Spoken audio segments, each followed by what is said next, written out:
Halo, Assalamualaikum.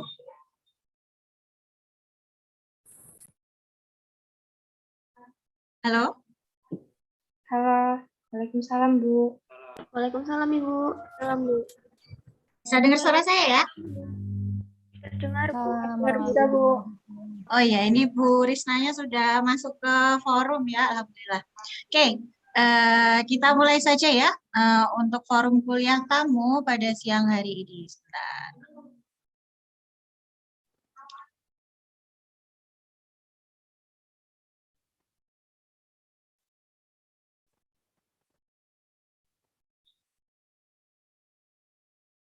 Oke, bismillahirrahmanirrahim. Assalamualaikum warahmatullahi wabarakatuh. Selamat siang teman-teman semua. Sekarang kita ada di jadwal kuliah tamu ya. Kebetulan alhamdulillah ini salah satu pegawai gitu ya dari PT Bio Farma Persero yang mungkin sekarang sering kita dengar karena mendistribusikan vaksin gitu ya, itu adalah salah satunya dari PT Bio Farma Persero ya. Ini salah satu bagian R&D-nya namanya Ibu Siti Azizah Karisna ini. Selamat siang Bu Risna, panggilannya Bu Risna ya. Selamat siang Bu Risna. Selamat siang Bu Ica. Terdengar suara saya? Alhamdulillah jelas banget. Oke. Kita berkesempatan ya untuk mendengar langsung gitu ya pengalaman dari Bu Risna ini selama bekerja gitu ya di PT Bio Farma.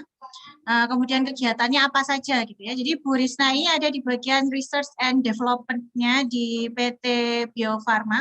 Kalau di sini tulisannya junior gitu ya. Tapi saya nggak tahu yang bedanya junior sama senior apa. Tapi kelihatannya kalau dari publikasinya Ibu ini udah macam-macam kok masih junior ya sebutannya. Mungkin setengah senior ini.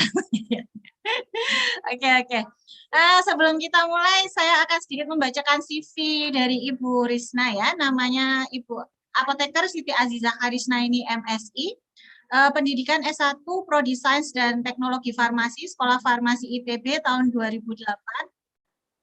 Kemudian S2 Prodi Magister Farmasi, Bioteknologi Farmasi ITB 2012 dan mengambil program profesi apoteker tahun 2013. Pengalaman kerjanya itu adalah sampai sekarang sebagai junior researcher divisi pengembangan vaksin ya. Jadi Bu Risna ini lagi bekerjanya tuh di divisinya yang lagi ngetren banget saat ini ya. Jadi di divisi pengembangan vaksin PT Bio Farma Persero dari tahun 2014.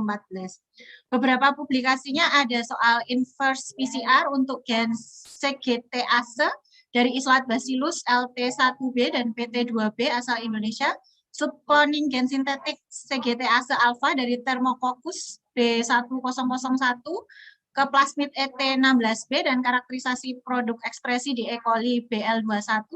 Kemudian saat ini yang paling terkini publikasinya mengenai pengembangan vaksin bakteri rekombinan dan subunit ya. Mungkin tanpa berlama-lama ya, biar nanti kita juga lebih bisa banyak diskusi dengan Bu Risna. Saya persilahkan Bu Risna untuk menyampaikan paparannya. Monggo Bu. Ya, terima kasih Bu Ica. Saya izin share screen ya.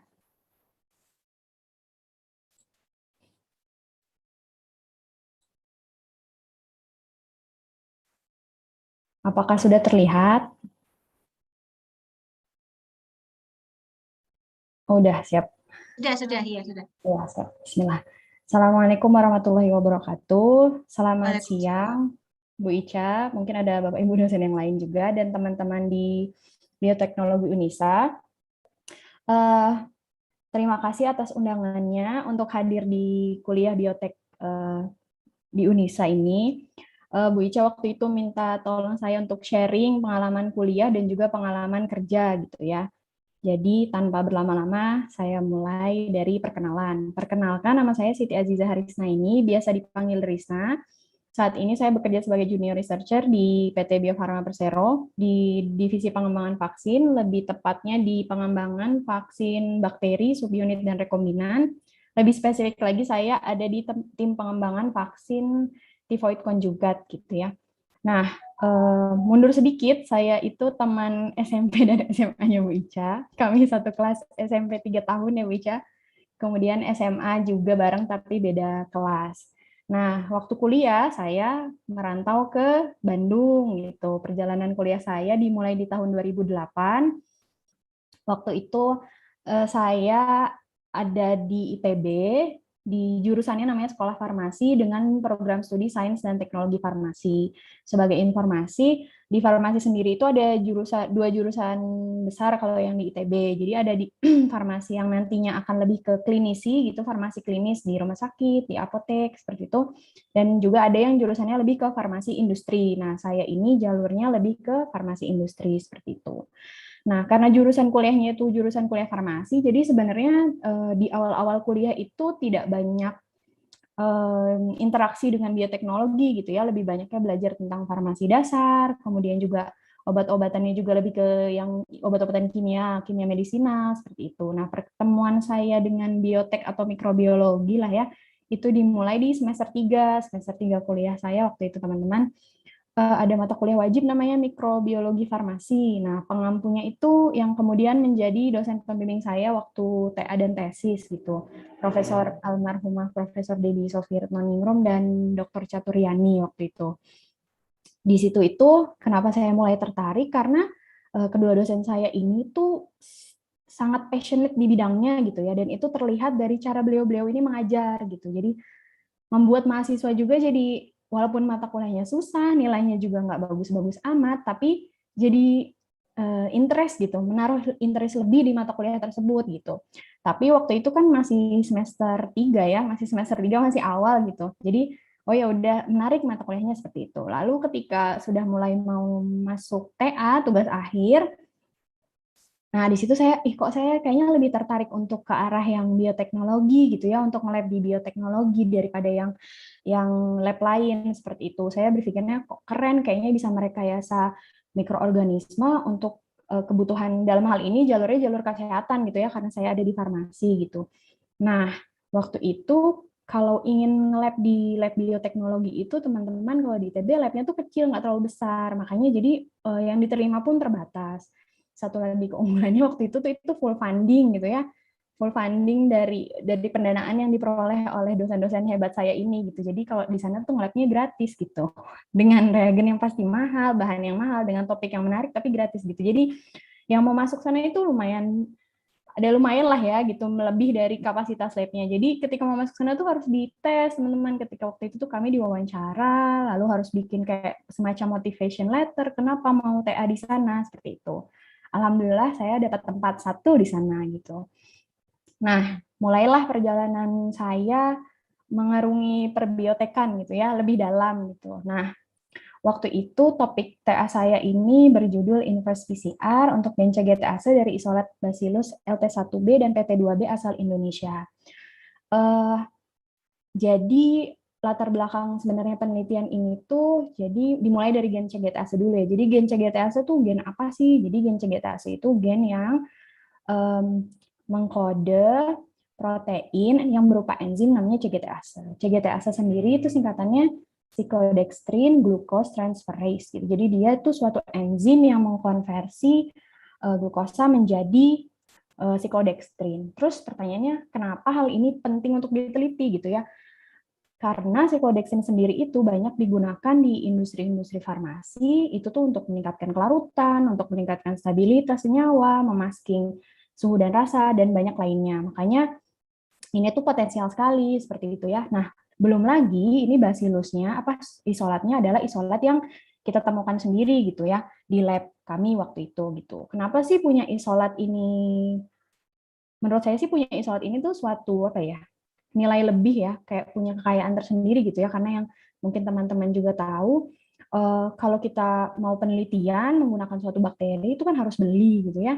Belum lagi kalau nanti untuk di industri, apalagi untuk dikomersialisasikan, harganya itu tidak murah gitu. Mungkin nanti juga selanjutnya akan ada paten dan lain-lain. Makanya ketika punya isolat sendiri ini tuh suatu yaitu tadi barang berharga gitu menurut kami gitu. Jadi tapi kekurangannya isolat yang kita temukan sendiri ini pasti belum terkarakterisasi dengan baik gitu ya. Makanya tugas saya waktu TA itu adalah mengkarakterisasi genetiknya, menentukan urutan nukleot tidak utuh si gen CGTAC ini menggunakan metode yang namanya inverse PCR.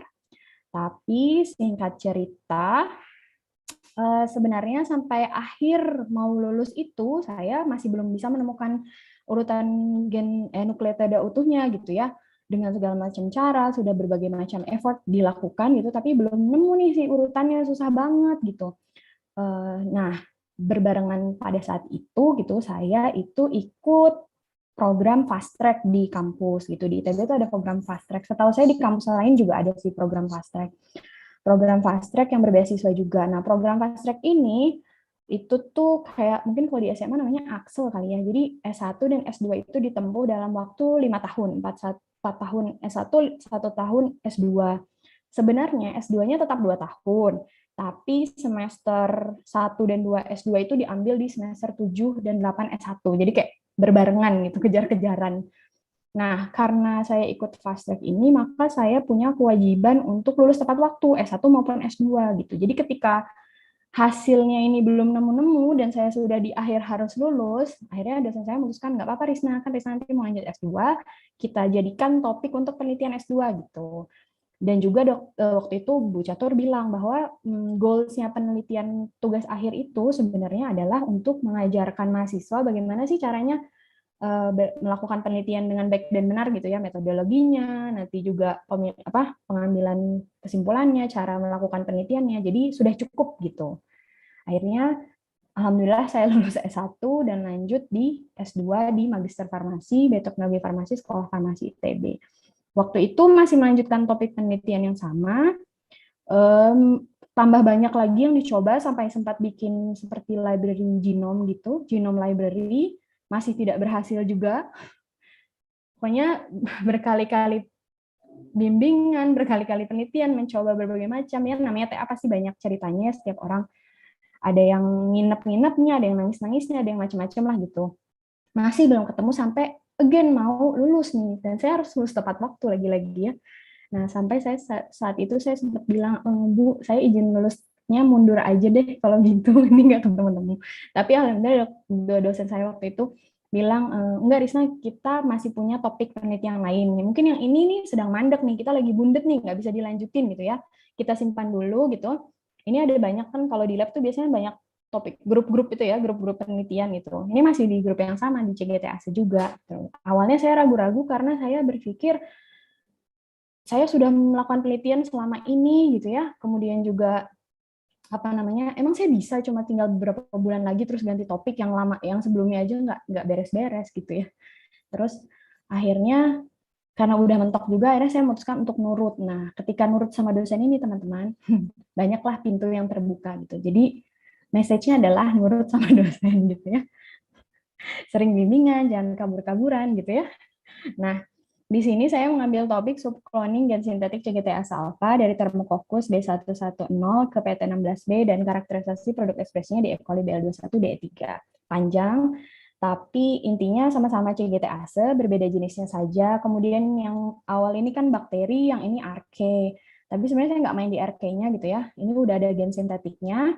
Nah, tugas saya itu adalah gen sintetik ini harus jadi protein yang memiliki aktivitas yang sesuai, intinya begitu. Jadi gen sintetik ini harus di cloning ke vektor cloning, waktu itu pakai PGMT, masukin ke E. coli cloning top 10, E. coli top 10, kemudian dites kalau misalkan ada, kemudian lanjut dipindahkan di subcloning ke vektor ekspresi PT16B, kemudian dimasukkan ke E. coli BL21, diekspresikan proteinnya, kemudian dicek aktivitasnya. Nah, alhamdulillah karena tadi nurut mungkin juga ya, jadi kayak sekali tahap tuh jalan kayak jalan tol gitu teman-teman. Padahal saya tahu sendiri dan juga pengalaman teman-teman yang lain bahwa kadang tuh tidak semudah itu hit and miss gitu. Kadang berhasil, kadang enggak, kadang masuk, kadang enggak, dan lain-lain gitu ya.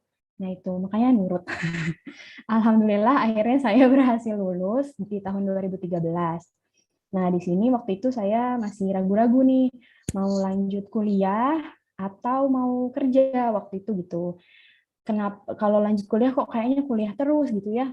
Tapi kalau misalkan mau langsung kerja juga, ini tuh apa ya? Saya lagi dalam mode mahasiswa gitu ya. Kayaknya kalau melanjutkan kuliah akan lebih mudah dibanding nanti kalau kerja dulu lalu kuliah lagi gitu. Jadi, tapi waktu itu saya berpikir kayaknya saya nggak akan lanjut kalau nggak dapat beasiswa gitu. Alhamdulillah dapat beasiswa lagi di program studi profesi apoteker. Ini tuh kuliah profesi teman-teman, 1 tahun saja. Nggak pakai saja sih, 1 tahun yang melelahkan gitu. Mostly adalah praktek gitu, karena memang untuk jadi profesi ya.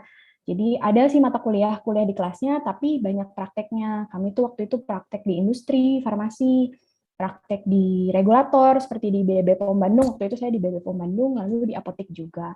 Nah, waktu kuliah profesi inilah sebenarnya perjalanan saya dengan Bio Farma juga semi-semi dimulai gitu.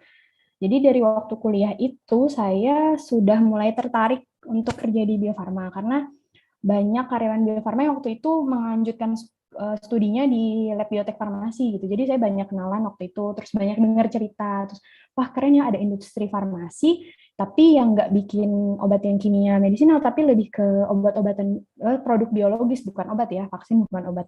Jadi membuatnya itu produk biologis, industri farmasinya lebih ke arah sana, vaksin antisera waktu itu tahunnya itu. Ih kok pingin gitu, tapi waktu itu belum lulus, jadi ya udah lupa aja. Lalu ketika itu saya sedang kerja praktek di BPOM, Bio Farma buka lowongan gitu. Belum lulus, belum ujian, belum tentu lulus juga gitu ya, karena belum ujian, tapi udah buka. Jadi saya galau gitu, pingin tapi belum lulus gitu. Akhirnya saya memutuskan ya udahlah bismillah, anggaplah coba-coba gitu. Nanti kalau saya beneran mau masuk, saya udah tahu gimana prosesnya gitu ya. Dijadikan sebagai pembelajaran gitu. Toh saya juga yakin waktu itu yang nggak akan diterima juga ada belum lulus gitu. Lalu akhirnya saya ikut prosesnya sambil kerja praktek waktu itu. Ada beberapa tahap kalau mau masuk seleksinya. Nah, masing-masing tahap itu kayaknya kalau nggak salah 4 tahap sih, dan masing-masing itu berjarak 2 minggu gitu. Tes pertama, alhamdulillah lolos. Tes kedua lolos, tes ketiga lolos. Sampai akhirnya lolos dan diundang untuk itu, tanda tangan kontrak. Galaunya tambah. Saya belum lulus, gimana ya gitu. Lalu ya tapi itu baik lagi teman-teman, ketika kita mengambil suatu keputusan ya harus mau menanggung konsekuensinya gitu. Konsekuensi saya daftar belum lulus ya ada kemungkinan yang nggak dapat gitu ya. Akhirnya saya datang menghadap, kemudian saya bilang mohon maaf Pak, saya belum lulus, belum ujian, masih 3 bulan lagi lulusnya, saya bilang gitu. Alhamdulillahnya mungkin karena masih rezeki saya dan juga kebijakan waktu itu membolehkan, mungkin sekarang enggak ya. Kalau dulu masih alhamdulillah masih membolehkan. Akhirnya bapaknya bilang, oh, ya udah lanjutkan dulu studinya, nanti kalau sudah lulus hubungi kami gitu. Jadi waktu itu saya lanjutin kuliah dulu, balik lagi melanjutkan kuliah. Habis itu ketika begitu lulus sorenya saya telepon, Pak, saya sudah lulus gitu. Lalu dikabari, oh ya udah silahkan datang untuk tanda tangan kontrak gitu besok gitu. Nah, disitulah di akhir 2014 ini perjalanan saya di Bio Farma dimulai gitu ya, hingga saat ini. Nah, saya mau mengenalkan sedikit tentang Bio Farma ya teman-teman, mungkin ada yang pernah dengar, mungkin ada yang belum gitu ya. Ini company profile-nya Bio Farma. Bio Farma itu punya visi menjadi perusahaan life science kelas dunia yang berdaya saing global. Profil singkatnya, Bio Farma itu sudah cukup tua ya teman-teman, didirikan di 6 Agustus 1890. Kemudian awalnya itu namanya Park Vaksinogen dan lokasinya itu bukan di Bandung, tapi yang sekarang jadi RSPAD Gatot Subroto di Jakarta. Nah, sejak tahun 1923 itu pindah ke Bandung. Kemudian Bio Farma itu merupakan BUMN farmasi, 100% sahamnya milik pemerintah, produsen vaksin dan antisera. Tapi sejak tahun 2014 kami bertransformasi menjadi perusahaan life science gitu ya, yang meneliti dan mengembangkan life science, produk-produk life science dengan knowledge base dan R&D based driven. Sampai saat ini kurang lebih karyawannya ada 1.300, sepertinya terus bertambah. Nah, karena ini merupakan industri farmasi itu memiliki regulasi yang sangat ketat, teman-teman. Jadi kalau dibandingin mungkin industri makanan, industri farmasi itu regulasinya jauh lebih ketat. Nah, di industri farmasi sendiri, kalau obat-obatan yang steril, dibandingkan dengan yang steril tuh contohnya infus, injeksi gitu ya, itu tuh jauh lebih ketat dibandingkan yang non-steril, seperti tablet, sirup, seperti itu tuh jauh lebih ketat. Nah, vaksin sendiri atau produk life science itu produk steril, begitu beberapa produksinya menggunakan patogen, mikroorganisme patogen. Jadi jauh lebih ketat lagi regulasinya. Makanya di Bio Farma sendiri itu banyak regulasi-regulasi yang diimplementasikan gitu ya secara terintegrasi. Di antaranya kalau regulasi yang dari Indonesia tuh ada CPOB namanya, cara pembuatan obat yang baik dan benar, itu dari BPOM. Kemudian juga kita mengikuti regulasinya WHO yaitu GMP, Good Manufacturing Practice, ada GLP, GCP, ISO, OHSAS dan lain-lain. banyak regulasi yang diterapkan di Bio Farma. Produk-produk Bio Farma sendiri, untuk teman-teman ketahui bahwa kita itu sebagian besar produknya sudah terprekualifikasi WHO. Mudahnya prekualifikasi WHO ini adalah seperti lisensi oleh WHO gitu ya. Jadi produk-produk kami itu bisa digunakan untuk diekspor ke luar negeri, kemudian juga bisa digunakan untuk program-program UNICEF misalkan dan lain-lain gitu.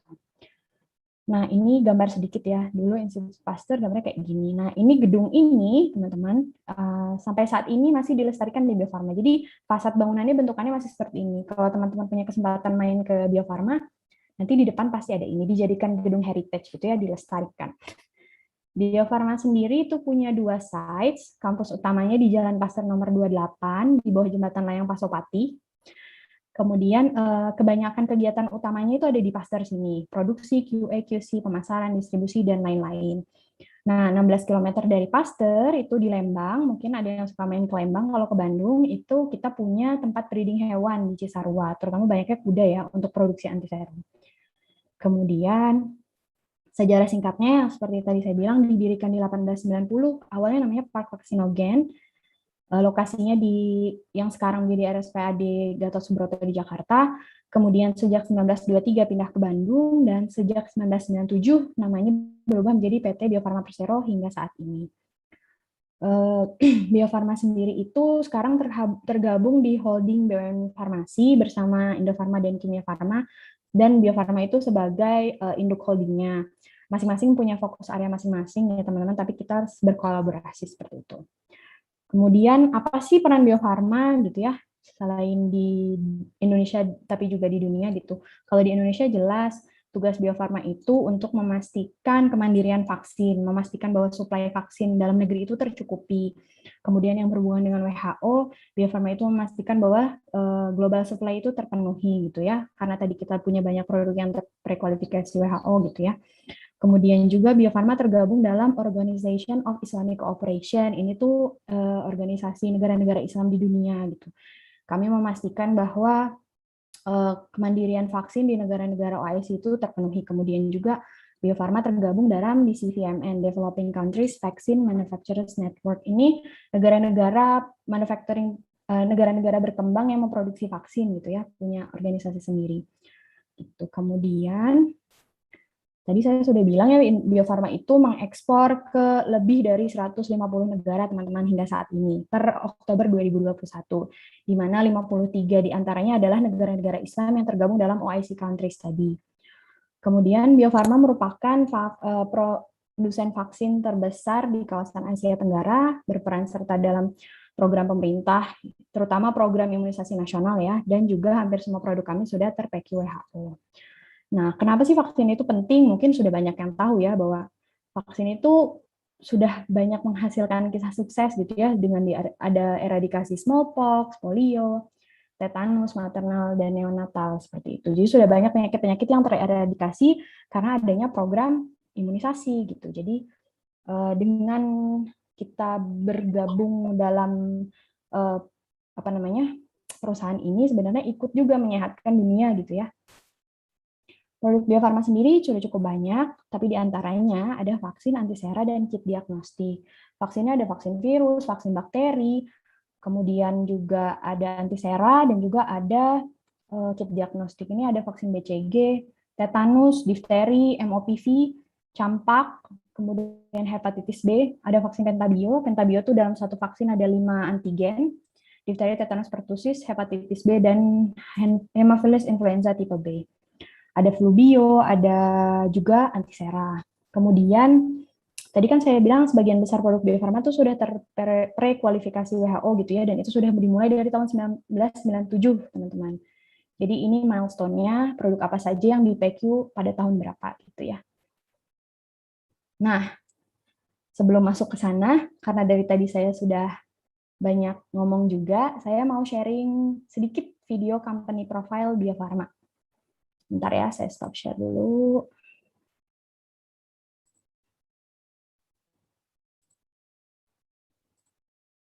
Oke.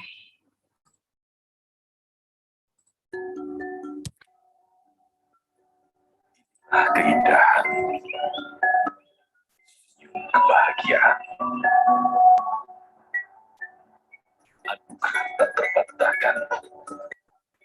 Sebuah tekad yang tak sudah. Inovasi yang kami dedikasikan untuk kehidupan. Untuk terciptanya kesehatan. Inspirasi demi hidup yang berkualitas. Hari ini dan hari esok yang membanggakan. Bio Farma, dedicated to improve quality of life. Selama lebih dari 128 tahun, kami berkarya dengan memegang teguh filosofi. Dari sebuah lembaga riset, berkembang menjadi perusahaan vaksin, dan kini menjadi perusahaan life science.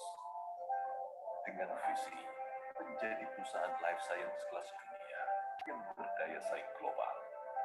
Misi kami menyediakan dan mengembangkan produk life science berstandar internasional untuk meningkatkan kualitas hidup.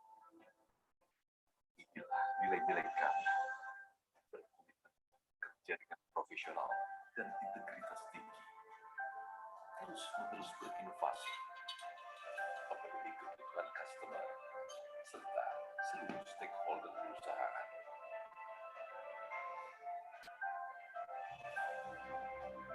Kami berperan aktif dalam mengembangkan riset vaksin dan produk life science, melakukan penelitian vaksin baru dalam menjamin kemandirian kebutuhan vaksin di dalam negeri, serta ketersediaan untuk memenuhi kebutuhan vaksin di dunia. Dengan didukung putra-putri terbaik bangsa, kami terus berinovasi. Kami siap melangkah menuju life science industry. Kami berperan aktif dalam berbagai forum global melalui sinergi dan kolaborasi dengan negara-negara berkembang dan negara-negara Islam. Produk kami sudah memenuhi standar kualifikasi WHO untuk menjamin keamanan, kualitas, dan keampuhan produk. Kami memprioritaskan kebutuhan vaksin dalam negeri dengan kapasitas yang cukup untuk memenuhi kebutuhan vaksin dalam negeri dan global.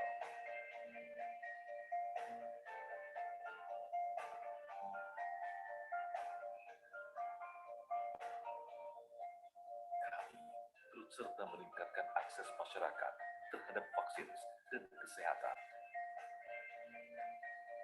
Dan program gerakan masyarakat sehat Kementerian Kesehatan Republik Indonesia.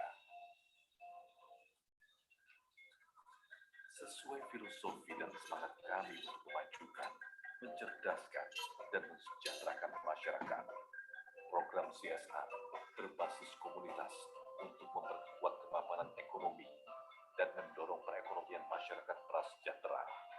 Kami mewarnai dan memperkayai nilai kehidupan dengan produk life science untuk menjaga keamanan dan kesehatan global dan menyebarkan merah putih di kancah global.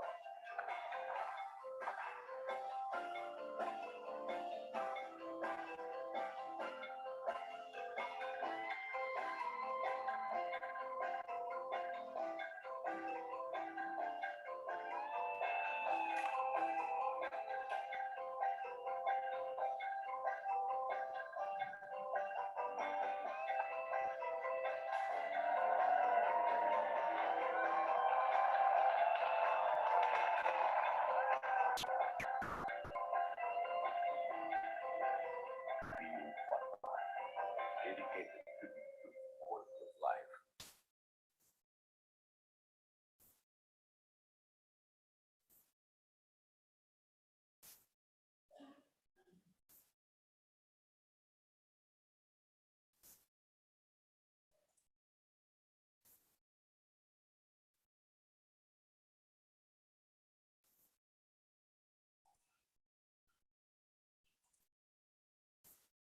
Ya, saya lanjutkan ya teman-teman. Tadi sedikit company profile dari Bio Farma. Sebentar, sepertinya ada error.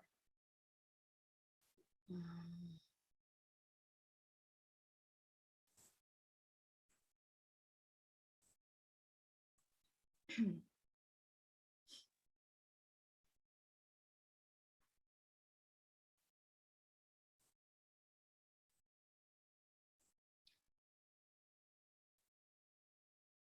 selanjutnya saya mau menceritakan tadi kan Bio Farma secara umum.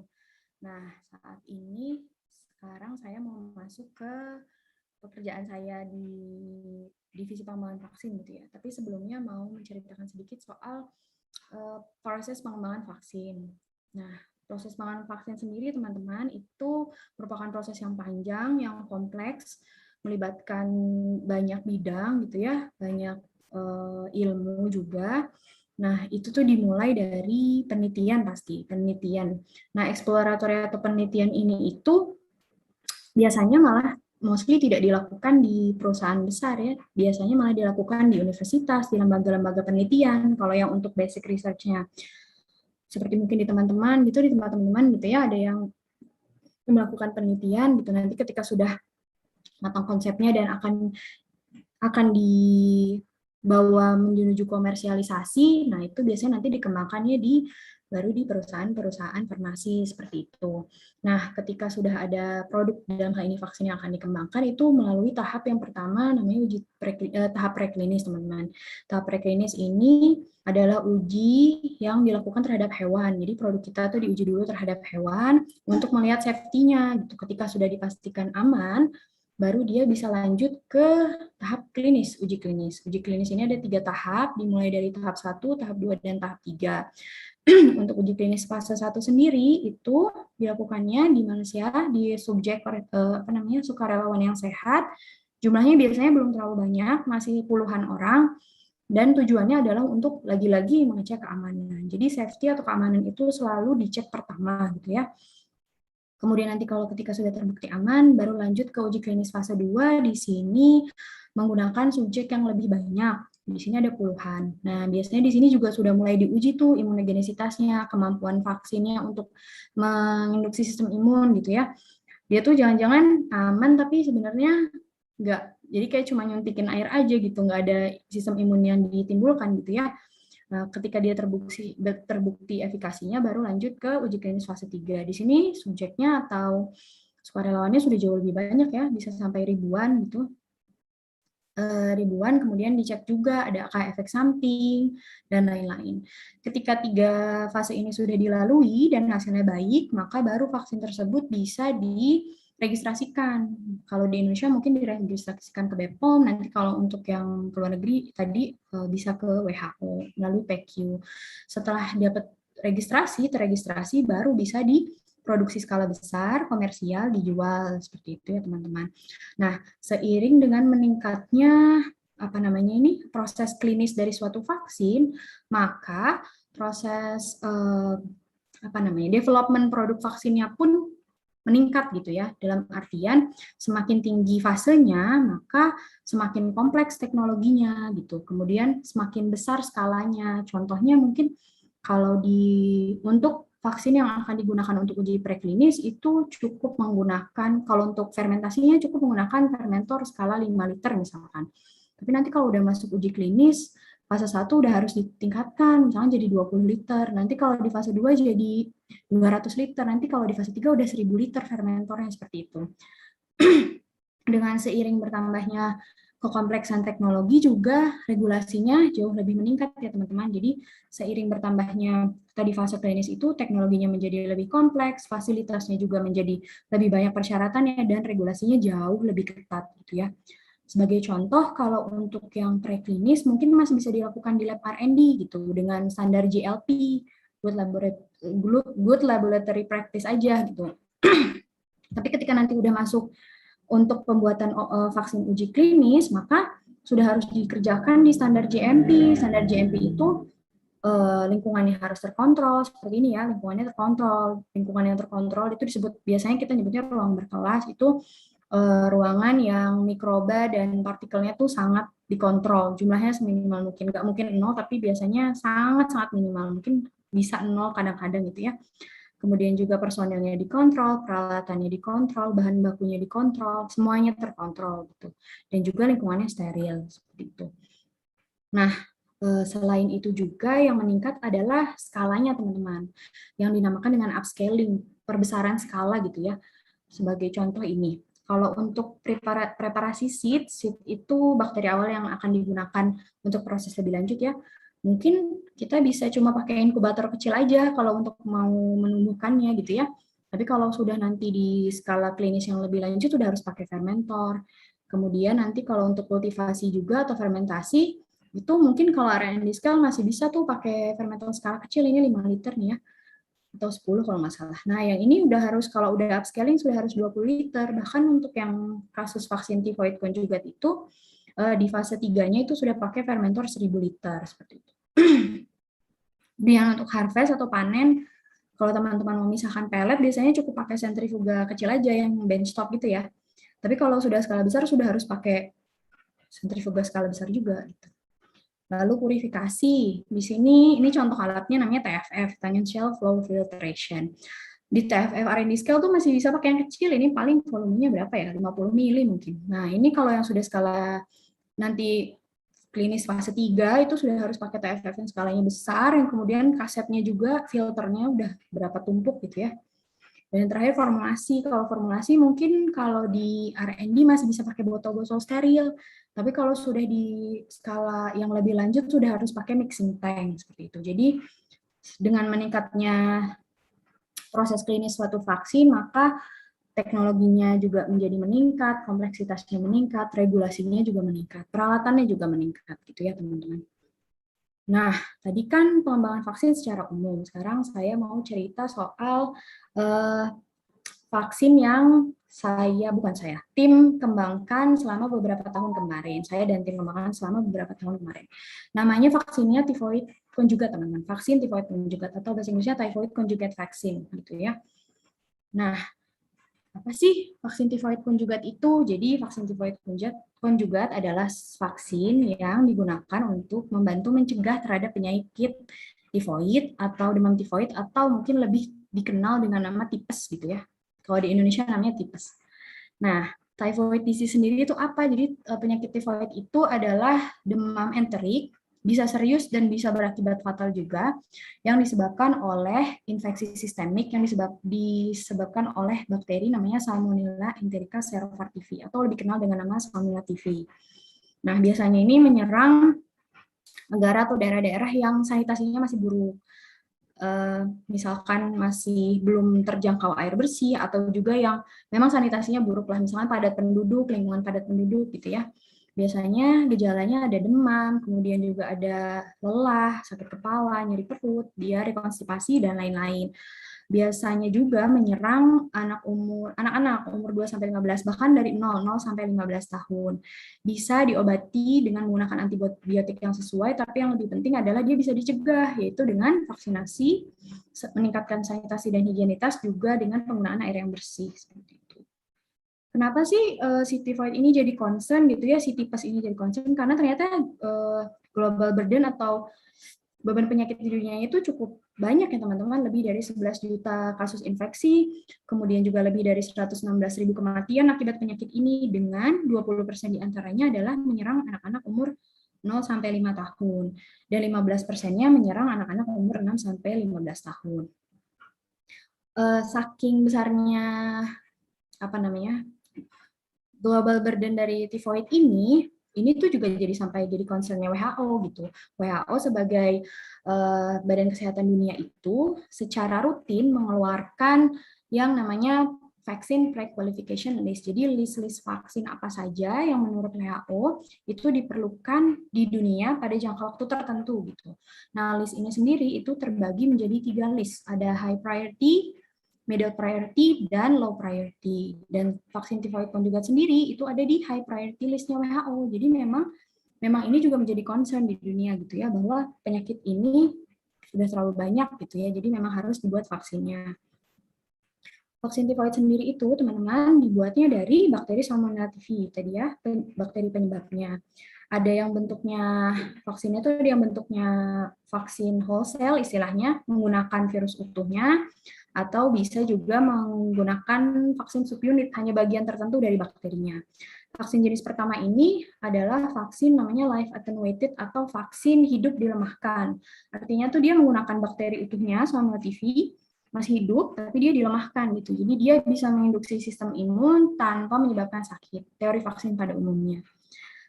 Tapi dia ada kekurangannya. Kekurangannya adalah dia ini karena tadi vaksinnya bentuknya vaksin hidup, jadi dia tidak bisa digunakan pada beberapa orang, misalkan dengan penyakit autoimun atau yang imunnya lemah seperti itu ya. Dan juga kelemahan kedua adalah dia bentuknya kapsul. Padahal tadi disebutkan di depan ya bahwa tifoid ini banyak menyerangnya malah anak-anak 0 sampai 15 tahun. Nggak kebayang kalau anak di bawah 2 tahun harus menelan kapsul gitu ya. Akan susah diberikannya. Maka dari itu dikembangkanlah yang jenis kedua. Ini jenisnya subunit vaksinnya. Dia hanya menggunakan antigen terluarnya ini dari saluran TV namanya VI antigen. Makanya nama vaksinnya vaksin polisakarida VI. Jadi bagian luarnya ini adalah polisakarida. Tapi tetap punya kelemahan. Kelemahannya adalah karena dia antigennya polisakarida, jadi dia tidak cukup imunogenik untuk anak-anak di bawah 2 tahun gitu. Padahal mereka-mereka ini juga salah satu yang paling banyak terkena tipes gitu ya, jadi malah tidak terproteksi. Makanya dikembangkanlah jenis vaksin ketiga yaitu vaksin jenis konjugat. Vaksin konjugat ini adalah vaksin di mana tadi polisakarida VI-nya itu dikonjugasikan dengan protein. Konjugasi itu apa sih? Konjugasi itu mudahnya adalah menggabungkan dua senyawa secara kimiawi gitu ya, pakai reagen kimia gitu. Dan vaksin konjugat inilah yang dipilih Bio Farma untuk dikembangkan di beberapa tahun kebelakangan. Nah, waktu itu pengembangannya itu kita bekerja sama dengan yang namanya International Vaccine Institute dari Korea gitu ya. Jadi kita beli teknologi dari mereka. Tapi teknologi yang dibeli itu masih skalanya kecil gitu. Belum cukup besar waktu itu. Lalu sebelum kita tuh mau membuat vaksin, kita tuh harus membuat suatu produk lah ya. Kita tuh harus tahu produknya tuh seperti apa yang mau kita bikin. Jadi biar kita tuh tahu arahnya nanti kemana, terus jalur yang mau dipakai itu bagaimana, cara produksinya bagaimana gitu. Jadi kita harus punya namanya targeted product profile. Untuk vaksin tifoid konjugat sendiri ini, itu tuh memang ingin dibuat dalam bentuk single dan multiple dose. Maksudnya apa? Single dose itu artinya dalam satu kemasan itu hanya ada satu dosis. Mudahnya satu kemasan hanya untuk satu kali suntik gitu ya. Kalau multiple dose itu dalam satu kemasan itu bisa beberapa dosis, bisa beberapa kali suntik, misalkan 10 dosis. Nah, itu berpengaruh ke kemasannya. Kalau single dose biasanya digunakannya prefill syring. Prefill syring itu suntikan yang sudah ada isi vaksinnya gitu, tinggal suntik gitu. Kalau yang multiple dose itu akan pakai vial. Kemudian rutenya masih sama dengan vaksin yang lain, intramuskular, dan target negaranya adalah Indonesia dan untuk PQWHO.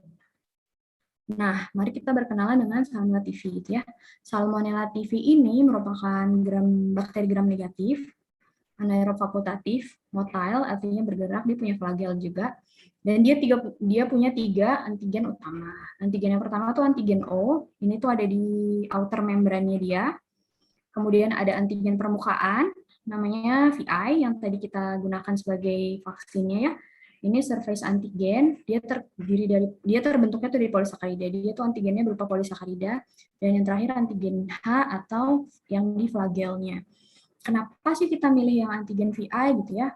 Karena menurut penelitian, si antigen VI ini nih imunogenik gitu. Dia tuh bisa menginduksi sistem imun, dan secara teori imunologi juga biasanya yang dikenali pertama oleh sistem imun tubuh itu biasanya bagian terluar dari mikroorganisme yang masuk gitu ya. Makanya banyak tuh bagian-bagian luar atau surface antigen yang dijadikan kandidat vaksin biasanya seperti itu teman-teman. Karena itu yang paling pertama dikenali biasanya. Nah, selain itu juga karena dia posisinya di luar gitu ya, secara teori itu dia lebih mudah diisolasi. Tidak perlu, kalau misalkan antigennya ada di dalam bakterinya, itu kan harus dipecah bakterinya, kemudian nanti seluruh isi selnya keluar, nanti purifikasinya jadi lebih rumit gitu. Karena dia ada di luar dan terekspresikan ke media, maka ini proses isolasinya teorinya lebih mudah begitu ya. Dan juga vaksin-vaksin yang sebelumnya juga menggunakan antigen yang serupa. Ini gambarnya, ini VI yang paling bagian luarnya ya. Seperti fili, tapi bukan fili sih. Terbentuk dari polisakarida. Lalu tadi kalau di Bio Farma kita mengkonjugasikannya dengan protein yang namanya diphtheria toxoid.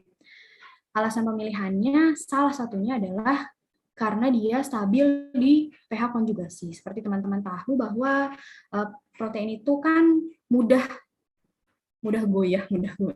Dia tuh agak tidak stabil, bisa dipengaruhi pH, bisa dipengaruhi suhu, macam-macam. Nah, si diphtheria toxid ini dia tuh cukup stabil di pH konjugasi. Jadi ketika dikonjugasikan dia masih dalam keadaan yang baik gitu. Kemudian juga dia imunogenik juga. Kemudian Bio Farma juga punya vaksin difteri. Jadi kita tidak perlu lagi membeli dari luar gitu. Kita sudah punya produksi ini sendiri gitu ya. Nah, untuk vaksin seperti yang saya sebutkan di awal itu kan memiliki regulasi yang cukup ketat ya teman-teman ya. Regulasi yang cukup ketat, dan karena kita tadi targetnya juga mau PQ WHO gitu, maka kita juga harus mengikuti regulasi WHO. Nah, WHO itu punya guideline untuk produk-produk biologis tentang cara pembuatan, cara pengujian gitu ya. Bagaimana cara pengujian dan pembuatannya itu dinamakan dengan WHO Technical Report Series atau WHO TRS WHO gitu. Kalau untuk tivoid conjugate sendiri itu ada di 987 tahun 2014.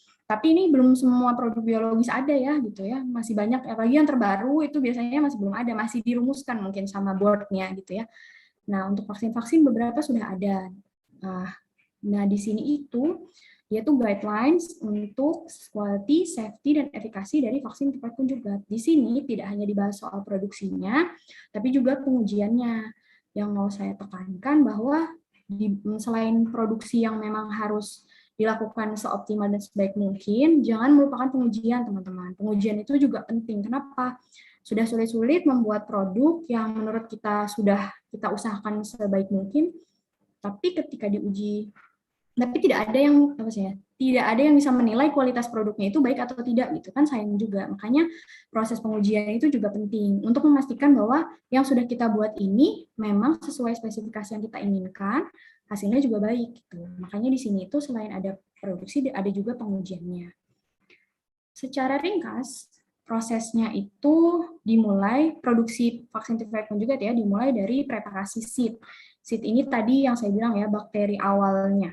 Bakteri benih lah, kalau bahasa Indonesia benih gitu ya, untuk produksi lebih lanjut. Nah, nanti seed ini akan difermentasi, kemudian untuk memperoleh VI sebanyak-banyaknya, kemudian nanti akan lanjut untuk kita, karena target kita itu VI-nya, maka VI-nya kita purifikasi, kemudian nanti setelah dapat purified VI-nya kita konjugasikan dengan protein DT. Nah, makanya namanya VI DT, conjugation, dan terakhir diformulasi. Nah, preparasi seed. Jadi seed ini tuh kenapa penting, teman-teman? Seperti yang saya bilang di awal, ini tuh kayak modalnya Bio Farma untuk produksi berpuluh-puluh tahun ke depan gitu ya. Makanya manajemen seed itu harus dilakukan sebaik mungkin gitu. Ketika seed itu tidak disimpan dengan baik, maka nanti mau produksi lagi pakai apa gitu. Nah, seed ini awalnya kita dapat dari partner kita tuh cuma sedikit, cuma dikasih 5 vial kalau nggak salah gitu ya. Nah, disinilah di Bio Farma kita perbanyak, itu tuh pakai standar GMP juga. Nah, lalu kita simpan di dalam bentuk frozen agar bisa digunakan dalam jangka waktu yang lama seperti itu ya. Nah, tadi kan saya bilang selain proses kita juga harus ada pengujian. Ada 2 jenis pengujian, namanya in-process control atau kontrol selama proses, dan uji QC akhir, quality control di akhir. IPC atau in-process control itu tujuannya untuk memastikan selama proses itu terjaga gitu, masih sesuai dengan yang kita inginkan. Kalau yang di akhir ini untuk memastikan kualitas produk kita gitu ya. Nah, contohnya kalau untuk di seed ini, dia itu ada IPC, in process control-nya itu identity. Jadi kita memastikan selama proses ini, benar yang ditumbuhkan itu tivoid, bukan kontaminan, bukan jamur, bukan yang lain-lain gitu ya. Makanya ada identity assay. Nanti di akhir juga harus dipastikan yang kita tumbuhkan itu tivoid, dan yang tidak kalah penting harus diuji, hidup apa enggak gitu. Ternyata udah ditumbuhin lama-lama mati gitu, terus disimpan, nanti kalau mau dipakai produksi nggak ada yang tumbuh gitu ya. Jadi ada 2 ini yang diuji. Ini contoh ujinya, ada aglutinasi. Aglutinasi itu sebenarnya reaksi antigen antibodi biasa sih. Kalau memang dia betul sama TV, maka dia akan memproduksi VI kan. Nah, ketika ada VI direaksikan dengan antibodi anti-VI, maka akan terbentuk aglutinasi seperti ini. Kemudian juga ada gram staining, pewarnaan gram, karena tadi disebut di awal ya, dia bakteri gram negatif, dibuktikan dengan ini. Dan ada di identitinya, ini bisa pakai macam-macam sih, tapi waktu itu kita pakai API20E. Jadi reaksinya biokimia kalau nggak salah itu. Ini terlihat hasilnya 99,9% salmonella typhi. Berarti betul yang dikerjakan itu emang benar salmonella typhi. Dari kita sudah punya seed, bahan bakunya, barulah kita mulai ke produksinya. Panjang produksinya teman-teman, nggak akan saya jelaskan secara detail, nanti pada ngantuk jam-jam kritis ini ya, siang-siang gini. Jadi intinya adalah dimulai dari fermentasi, kita perbanyak dulu gitu ya salmonella typhi-nya, dan dengan kondisi tertentu di mana kita harapkan VI tadi antigen yang kita harapkan tuh diproduksi dalam jumlah banyak gitu. Jadi ada hal-hal yang dikontrol agar nggak cuma bakterinya aja yang tumbuh, tapi VI-nya juga harus banyak gitu ya. Nanti setelah difermentasi dalam waktu tertentu, dia diinaktivasi. Kenapa diinaktivasi? Karena satu, kita tujuannya bukan mau bikin vaksin wholesale, jadi kita nggak butuh wholesale-nya. Dan yang kedua, ini juga untuk keamanan personil sebenarnya. Kan dia bakteri patogen ya, jadi dia harus diinaktivasi agar lebih aman ketika melewati proses selanjutnya gitu. Setelah diinaktivasi, dipanen. Ini contoh panen skala kecil ya, ini skala kecil banget ini di lab awal. Kalau sudah skala gede udah nggak pakai botol, pakainya tangki gitu ya. Kemudian masuklah ke tahap purifikasi. Ingat tujuan kita dapat VI gitu. Nah, proses purifikasinya ini sendiri dibagi menjadi 2 tahap utama, itu aja yang mau saya jelasin ya. Tahapnya itu terdiri dari filtrasi dan yang kedua itu presipitasi etanol bertingkat gitu.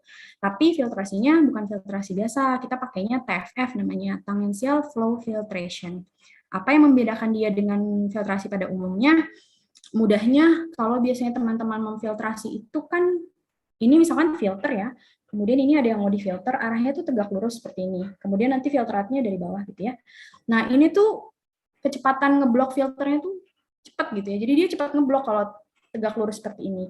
Sedangkan TFF itu dia arahnya tangensial, teman-teman. Jadi kalau ini filter, dia nggak gini, tapi dia gini. Jadi dia nanti muter, tersirkulir lagi, nanti filtratnya ke sini. Nah, ini tuh mencegah filter ngeblok lebih cepat. Jadi dia lebih lama ngebloknya. Akan ngeblok namanya filter gitu ya, tapi lebih lama gitu. Nah, itulah yang namanya TFF. Lalu ada juga tadi presipitasi menggunakan etanol bertingkat. Intinya dia mau menghilangkan impurities, jadi memainkan kelarutan di etanol seperti itu ya. Lalu terakhir difiltrasi steril dan didapatkanlah bulk VI. Lagi-lagi ini foto waktu kita masih produksi skala lab, masih kecil gitu. Sekarang sudah nggak bisa pakai botol kayak gini, harus pakai tangki atau botol Nalgen yang besar. Gitu. Nanti setelah kita dapat bulk VI ini, harus diuji teman-teman. Kita harus memastikan yang pertama identitasnya betul VI. Kemudian yang kedua, karena kita tadi banyak main purifikasi, harus memastikan bahwa impuritiesnya seminimal mungkin. Dan impuritiesnya itu terkait safety ya. Lalu yang ketiga, kita juga harus memastikan konsentrasinya gitu. Kita sudah produksi sebanyak selama itu tuh kita dapatnya berapa gitu. Ternyata dapatnya sedikit kan sedih gitu ya. Jadi ada 3 itu yang harus dicek, identitasnya, terus kemudian jumlahnya dan juga impuritiesnya. Nah ini list-list ujinya bisa dilihat di WHO TRS kalau ada yang berminat gitu ya. Gitu. Lalu ketika sudah dapat bulk VI, selanjutnya kita akan mengkonjugasikan VI ini dengan protein tadi ya, protein DT. Tahapannya tuh dibagi jadi 3 tahap besar, 4 lah ya saya bilang. Kita siapkan protein, kita siapkan polisakarida VI, kita konjugasikan, dipurifikasi, dan terakhir di steril filtrasi. Selalu ada filtrasi steril, karena ini sediaan steril ya teman-teman. Jadi harus selalu ada filtrasi steril untuk jadi bulk VIDT. Yang mau saya jelaskan sedikit di sini, untuk preparasi proteinnya sendiri, itu ada tahap namanya derivatisasi. Derivatisasi itu apa sih? Mudahnya dia tuh menambahkan tangan, gitu ya, tangan ke protein agar dia lebih mudah berikatan dengan polisakarida seperti itu. Gitu. Nanti kita sudah dapat bulk VIDT. Lagi-lagi yang tidak boleh dilupakan adalah pengujian gitu ya. Jangan salah, pengujian ini bisa memakan waktu lama seperti sterility, toksisitas spesifik ini lama ujinya ya. Gitu. Jadi ini adalah uji-uji yang dipersyaratkan di WHO TRS gitu. Sama ujinya pasti ada cek identitas, ada cek konsentrasi, kemudian pasti ada cek impurity gitu ya, dan juga ada karakteristik lain lah, misalkan seperti pH, rasio VI protein, seperti itu. Kemudian nanti kita sudah dapat balak VIDT. Balak itu artinya ruahan ya teman-teman, masih dalam jumlah banyak gitu. Balak, makanya istilahnya balak. Nah, itu kan belum jadi vaksin ya, belum jadi vaksin yang bisa dijual, maka harus dilanjutkan ke proses selanjutnya, yaitu formulasi dan pengisian, filling. Singkatnya, tadi kita punya balak VIDT, itu dia ini sebagai zat aktif utama ya, atau istilahnya API, Active Pharmaceutical Ingredients. Ini dicampurkan dengan bahan-bahan tambahan lain atau excipient yang lain, kemudian nanti difiltrasi steril, jadilah vaksin tapi masih balak lagi, masih ruahan. Nah, setelah dapat balak ruahan ini baru di filling atau diisi ke kemasan akhirnya. Bisa berupa prefill siri, bisa berupa vial. Dan tidak lupa pengujian. Selalu ada pengujian. Pengujian ini tidak kalah penting dan tidak kalah rumit gitu ya. Itu harus divalidasi dan lain-lain seperti itu. Nanti ketika dia sudah memenuhi spek yang kita inginkan, kita sebut ini spesifikasi gitu ya, baru bisa digunakan untuk tujuannya. Kalau di R&D ini belum dijual ya teman-teman, jadi vaksin-vaksin yang kita buat ini tujuannya ya untuk diuji preklinis di hewan, untuk diuji klinis di manusia gitu. Nanti baru setelah melewati tahap yang panjang saya sebutkan di awal tadi, baru boleh dijual gitu. Dan saat ini update sedikit, untuk vaksin tivoid konjugat Bio Farma itu sudah selesai uji klinis fase 3 di manusia. Alhamdulillah 3 fase dilalui dengan baik, hasilnya menggembirakan gitu ya. Kemudian saat ini kami sedang dalam proses menyiapkan dokumen-dokumen untuk registrasi ke BPOM seperti itu. Mohon doanya, mudah-mudahan prosesnya lancar sehingga vaksin ini bisa digunakan dan dimanfaatkan oleh halayak ramai gitu ya. Gitu. Mungkin sekian dari saya. Kurang lebihnya mohon maaf. Assalamualaikum warahmatullahi wabarakatuh. Waalaikumsalam warahmatullahi wabarakatuh. Duh, luar biasa banget. Ini berarti tadi baru produk yang belum rilis ya, Bu Risna ya? Iya betul Bu Ica, sedang Walah. dalam proses registrasi. Ini kalau misalnya kita ada di seminar, dengernya mahal ini biasanya kalau produk belum rilis sudah disebar-sebar kayak udah diceritakan ke halayak gitu ya. Oke. Ya mudah-mudahan registrasi gitu ya. Oh, udah mau registrasi. Oke. Udah tadi udah sampai tahap 3 kan ya soalnya. Oke. Udah Semoga selesai. lancar. Oke. Ya, mungkin sebelum kita masuk ke sesi tanya jawab, saya minta tolong pada teman-teman untuk on cam sebentar, kita ambil gambar sebentar ya. Yuk teman-teman, untuk on cam sebentar yuk.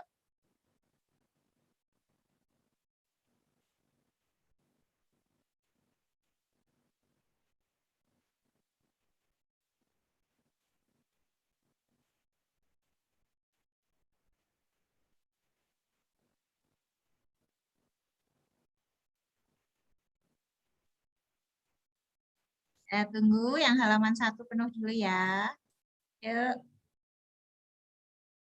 Mbak siapa ini? Mbak Umar Fauzia, Mbak Apriliana, Mbak Tiara, Mbak Taskia, Mbak Isroul, Mbak Isroul juga.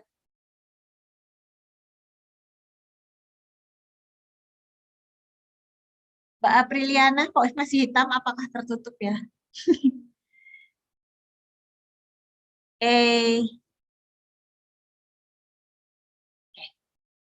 Yang halaman pertama ya, untuk halaman pertama saya SS dulu sebentar. Oke. Cium ya, 1, 2, 3. Oke, untuk halaman pertama ya.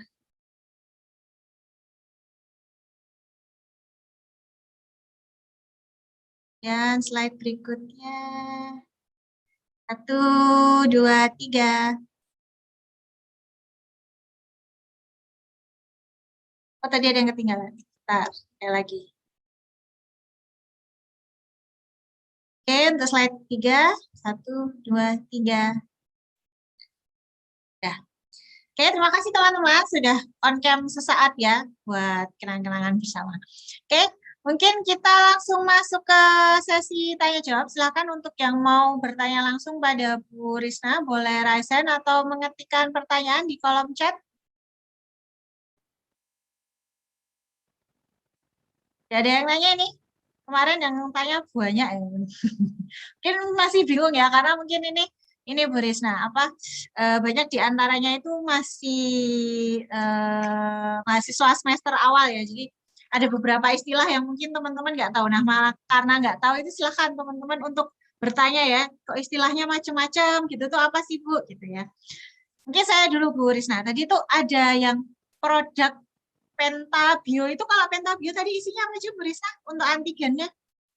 Oh, kalau antigennya Pentabio itu ada 5, Bu Ica. Namanya kan Penta ya, 5. Ada DTP, difteri, tetanus, pertusis, kemudian ada hepatitis B dan Haemophilus influenza tipe B. Nah, tuh susah deh.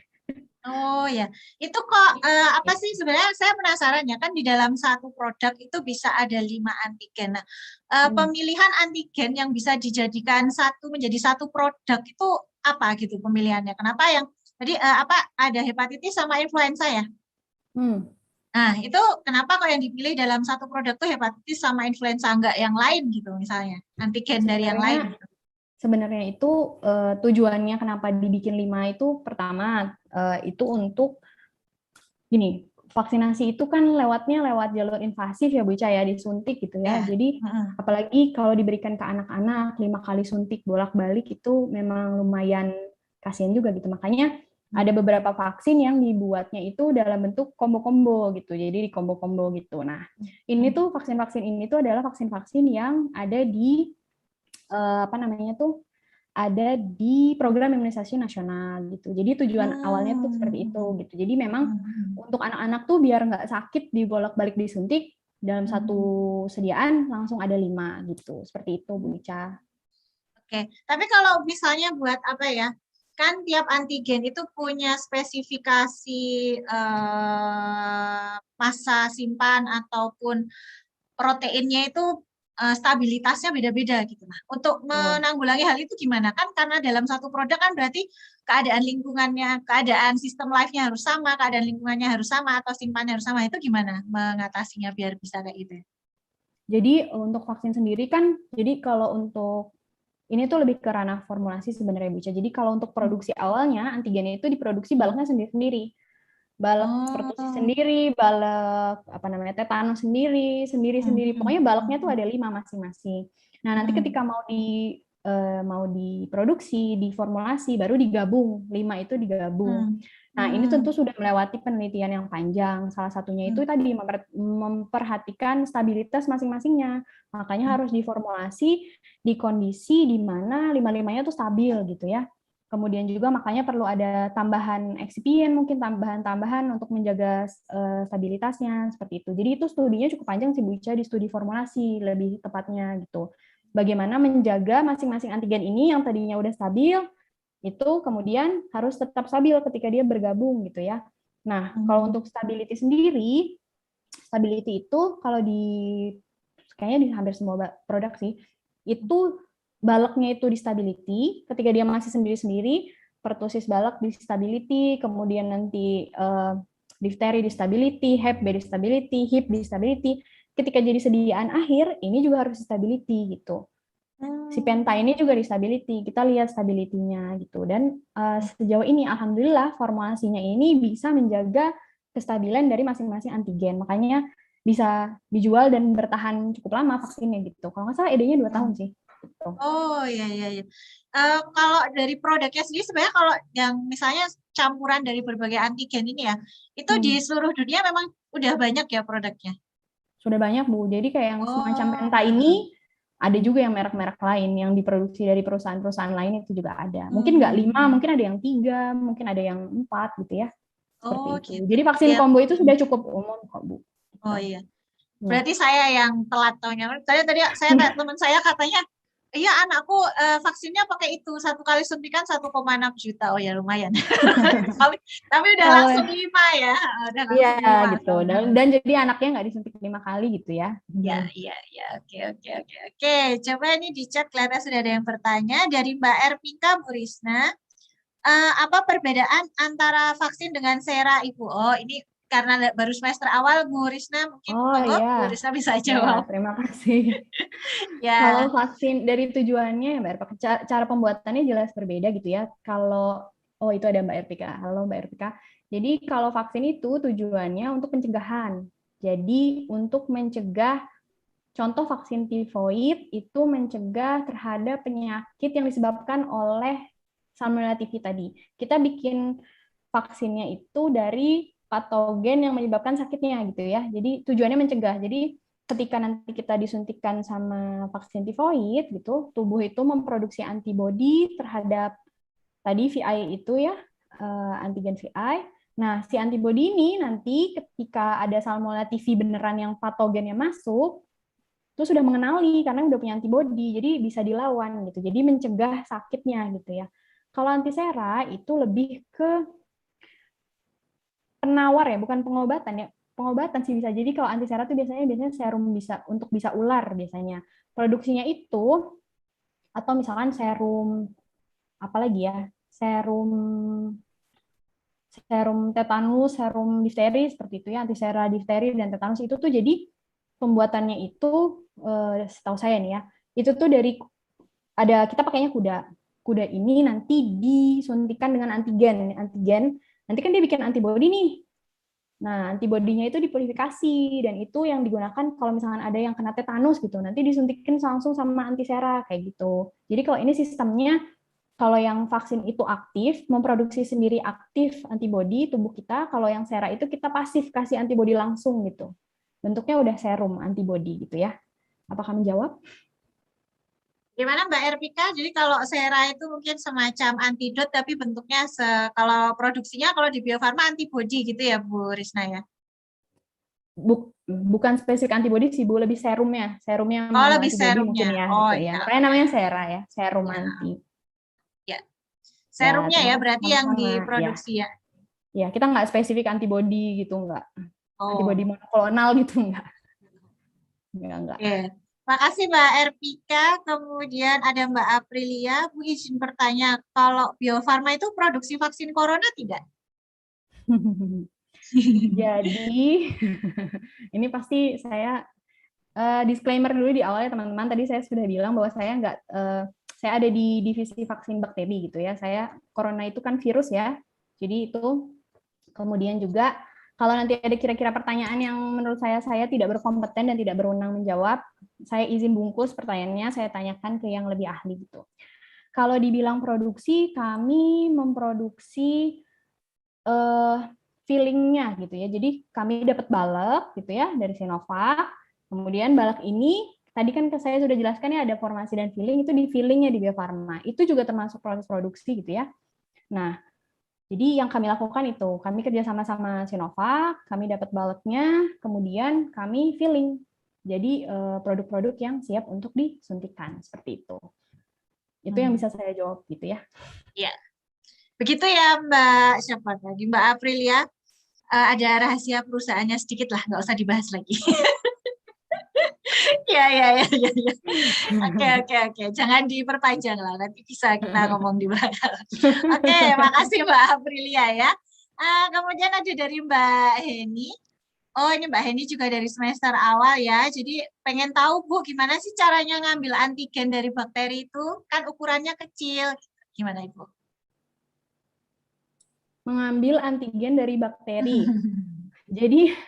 Jadi kita tuh kalau tergantung jenis antigennya ya teman-teman harus diperhatikan. Jadi proses produksi yang tadi itu sudah diteliti memang cocok untuk jenis antigen yang seperti ini gitu. Tapi nanti kalau jenis antigennya berbeda lagi, maka proses produksinya akan jauh berbeda lagi gitu. Untuk kasusnya polisakarida VI, tadi saya jelaskan sedikit di awal, dia itu ada di bagian luarnya si Salmonella typhi, kemudian dia tuh diproduksi dalam jumlah besar kalau bakterinya itu dalam keadaan tertekan atau sekarat gitu. Dan juga dia dilepaskan ke media gitu. Jadi kenapa juga pemilihan salah satu kenapa kita milih antigen VI itu karena dia mudahnya diisolasi gitu. Dalam artian dia tuh sudah dengan sendirinya terilis ke media gitu. Nah, jadi ketika nanti diproduksi kita tinggal tumbuhkan dia dalam jumlah banyak, kita setting kondisinya dia biar tertekan gitu ya.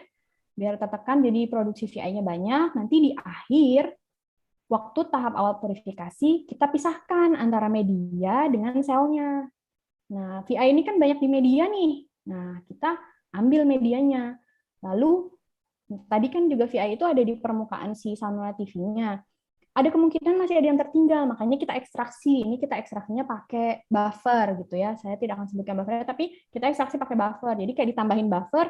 Nah, buffernya ini kayak merontokkan gitu ya, yang VI yang ada di luar ini nanti kebawa lagi. Nanti kita tampung lagi tuh.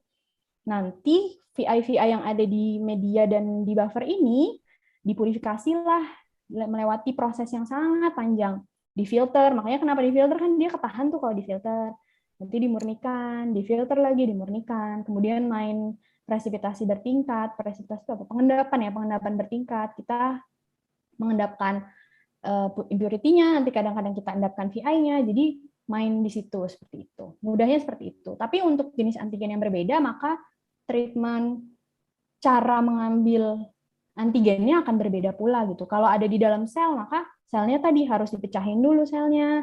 Lalu nanti harus purifikasinya lebih ribet karena ada campuran segala isi sel tuh kayak keluar semua gitu. Lalu kita harus memilih, kita maunya antigennya yang A misalkan.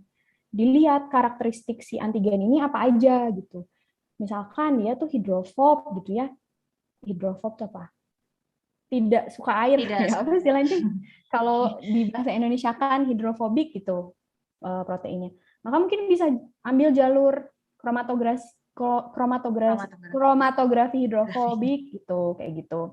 Kemudian kalau dia sifatnya ionik gitu, bisa ambil kromatografi ion exchange misalkan kayak gitu. Jadi betul-betul harus memperhatikan karakteristik proteinnya. Makanya penelitiannya itu memang harus mendalam dan membutuhkan waktu lama gitu. Karena untuk sampai di tahap bisa dikerjakan seperti ini itu pasti perjuangan di belakangnya itu sangat panjang, penelitiannya panjang, masing-masing itu penelitiannya panjang gitu ya. Untuk menentukan antigen, menentukan kondisi fermentasi, menentukan kondisi purifikasi, itu masing-masing ada penelitian yang cukup panjang gitu. Makanya kenapa tadi produksi vaksin itu bisa sangat panjang gitu ya. Gitu kira-kira, mudah-mudahan menjawab. Iya, ya. Jadi gitu ya Mbak Heni ya, karena ini Mbak Heni juga masih mahasiswa semester awal, mungkin nanti di mata kuliah mikrobiologi jadi tahu. Jadi kalau antigen itu sebenarnya dari seluruh komponen yang ada di bakteri atau virus itu bisa jadi antigen ya Mbak Heni ya. Nah itu nanti tergantung kita mau ngambilnya tuh apa, yang di bagian permukaan sel kah atau yang di dalam sel kah. Nah nanti metodenya beda-beda Mbak Heni. Kalau yang di permukaan sel mungkin tadi kata Bu Risna harus yang penting yang pastinya ditumbuhkan dulu ya, namanya kita mau ambil komponen tuh kita tumbuhkan dulu bakterinya itu atau virusnya itu. Nah nanti baru tergantung yang mau di luar sel atau di dalam sel. Nah, itu nanti metodenya beda-beda ya, beda-beda tergantung apa yang mau diambil. Nanti Mbak Heni bisa belajar lagi di mata kuliah mikrobiologi dan mata kuliah selanjutnya ya. Jadi nggak apa-apa, pertanyaan tuh boleh macam-macam ya. Jadi pemantik semangat, oh ternyata kayak gitu ya. Jadi tertarik gitu ya Mbak Heni ya untuk mempelajari yang selanjutnya. Oke, terima kasih Mbak Heni pertanyaannya. Saya ingatkan kepada teman-teman silahkan untuk melakukan absensi ya. Sudah di-share oleh Mbak Heni link absensinya. Kemudian adakah sebelum saya beranjak ke pertanyaan selanjutnya, mungkin ada yang mau bertanya langsung sama Bu Risna? Silahkan. Biasanya ada yang mau raise hand gitu, tanya langsung kalau kemarin ada nih. Oh, Mbak Dea. Ya, silakan Mbak Dea. Silakan di-unmute. Baik Bu, terima kasih atas kesempatannya. Ini izin bertanya, jadi kan kami dari bioteknologi sendiri kan juga mempelajari tentang virus dan juga vaksin juga. Nah itu apakah juga kami bisa berkesempatan begitu Bu untuk mungkin bekerja di PT Bio Farma, terus mungkin apakah sekarang pun juga sudah ada tenaga bioteknologi di sana dan itu kerjanya seperti apa gitu Bu? Terima kasih. Ya, terima kasih Mbak Dea. Monggo Bu Risna langsung. Terima kasih pertanyaannya Mbak Dea. Jadi, jelas bisa ya. Tadi kan saya bilang pembuatan vaksin itu multidisiplin ilmu gitu ya. Untuk di Litbang sendiri itu kalau teman-teman perhatikan prosesnya itu ada yang lebih ke kimiawi, ada yang lebih ke biologi, ada yang ke bioteknologinya. Jadi segala disiplin ilmu itu dibutuhkan gitu. Mungkin saya farmasi, ada sedikit background bioteknologi. Ada yang lulusannya pure bioteknologi, ada yang dari biologi, ada yang dari kimia murni, ada yang biokimia. Jadi hampir segala jurusan itu, apalagi yang terkait life science, itu bisa banget kerja di Bio Farma gitu. Bahkan kalau selain di R&D, Bio Farma kan perusahaan besar gitu ya, jadi bagian-bagian lain juga banyak multidisiplin. Misalkan butuh bagian IT, nanti ada yang teknik juga, untuk di bagian teknik ada yang butuh dari lulusan teknik mesin misalkan. Kemudian administrasi atau pajak, ada yang dari di keuangan ada yang butuh lulusan pajak dan lain-lain. Jadi memang multidisiplin ilmu. Apalagi kita memang core-nya core life science. Jadi ilmu-ilmu yang berkaitan dengan life science itu sangat diperlukan gitu di Bio Farma gitu ya. Apalagi dari bioteknologi, sangat jelas bisa gitu ya teman-teman gitu. Kerjaannya apa? Nah, tergantung di bagian mana. Ketika nanti ada di R&D seperti saya gitu, jadi kalau saya di R&D-nya yang pengembangan vaksin, maka tugasnya pengembangan vaksin gitu, mengembangkan vaksin seperti yang tadi saya jelaskan gitu ya. Saat ini saya lebih terkonsentrasi di pengembangan uji, tapi waktu awal-awal masuk itu belajar semua. Jadi belajar ikut produksi iya gitu ya, ikut ngembangin iya, ikut purifikasi iya, ikut konjugasi iya gitu, nguji juga iya gitu. Jadi dan juga teman-teman jangan khawatir karena memang betul ilmu-ilmu di perkuliahan itu sangat bermanfaat banget gitu ya untuk kita modal untuk bekerja betul. Tapi juga tidak bisa dipungkiri bahwa nanti di pekerjaan itu kita belajar lagi banyak dari nol teman-teman gitu. Jadi jangan khawatir, pasti akan belajar. Contohnya saya lulusan farmasi, ada sedikit background bioteknologi betul gitu. Tapi ketika di awal-awal tuh saya lebih banyak belajar bioproses gitu, yang mungkin lebih banyak dipelajari sama anak biologi. Jadi nanti akan lebih bertambah ilmunya. Tapi jawabannya jelas sangat bisa gitu ya. Gitu. Dan sebagai info sebenarnya sebelum pandemi itu di Bio Farma itu banyak anak KP, anak magang, anak TA gitu ya dari universitas itu banyak gitu. Saya beberapa kali membimbing anak TA juga. Cuma memang sejak pandemi ini semua dibatasi gitu ya teman-teman karena prioritas kami jadi lebih ke mensuplai vaksin dulu gitu. Jadi sepertinya sih belum bisa menerima lagi. Tapi kalau dulu tuh banyak yang KP, yang TA, yang kunjungan itu gitu. Untuk melihat bagaimana sih gitu di Bio Farma tuh kerjanya gimana sih gitu. Gitu. Mudah-mudahan menjawab ya Mbak Dea. Ya, makasih Bu Risna. Kalau untuk lulusan S1 sendiri di sana banyak nggak ya Bu Risna? Atau kan kalau Bu Risna sendiri kan selesai master baru kerja nih di Bio Farma. Kalau yang lulusan S1 banyak juga nih. S1 itu banyak. Jadi gini Bu, kalau di Bio Farma itu fresh kita tuh paling tinggi yang diterima fresh graduate itu S1. Maksudnya yang diakui ya. Gitu. Jadi masuk itu S1, tapi ada beberapa mungkin kalau yang pro hire dan lain-lain saya juga kurang tahu itu mungkin masuknya S2. Tapi kalau saya itu dan teman-teman itu yang punya gelar master pun kita diakuinya S1 gitu. Jadi memang yang diterima tuh S1. Iya. Bahkan D3 pun banyak analis. Kita butuh analis juga kan, analis kimia, analis kesehatan itu banyak di Bio Farma gitu. Jadi memang multi bidang, kemudian multi pendidikan juga gitu. Jadi ya gitu. Kalau mau melanjutkan nanti studi ya ada beberapa yang melanjutkan studi di sini, banyak yang melanjutkan studi juga. Cuma masuknya sih startnya S1 gitu. Oh ya. Jadi sangat berkesempatan sekali. Mungkin nanti kalau pandeminya ini sudah ini sudah turun gitu ya, tapi nanti kan nggak tahu belakangnya kayak apa. Kalau real sudah selesai gitu ya, jadi endemik atau apa gitu bisa gitu ya Bu. Kalau misalnya mau KP atau TA di sana ya sangat berkesempatan sekali ya, bisa ya. Sebelum pandemi ya, tapi nanti ke depannya saya juga kurang tahu itu nanti Belum tahu ada ya. divisi sendiri ya gitu. Oke. Tapi di Bio Farma juga ada museumnya, biasanya bisa dikunjungi umum juga sih gitu.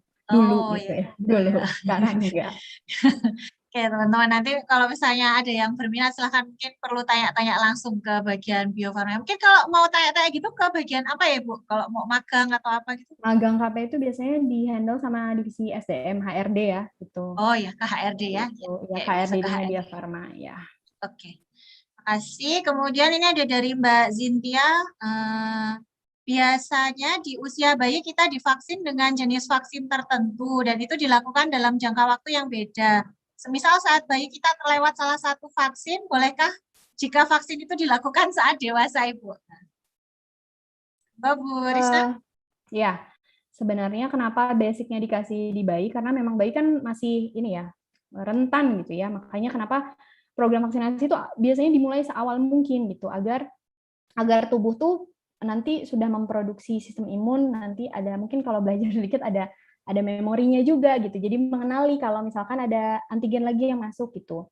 Cuma kalau misalkan belum divaksin, tapi yang perlu teman-teman ketahui juga seperti hal yang lain yang ada di muka bumi ini itu tidak ada yang long lasting gitu ya teman-teman. Memang vaksin itu dibandingkan obat mungkin yang bekerja saat itu gitu ya, vaksin itu cukup lama gitu, proteksinya itu cukup lama, bisa 10 tahun, bisa 20 tahun misalkan seperti itu.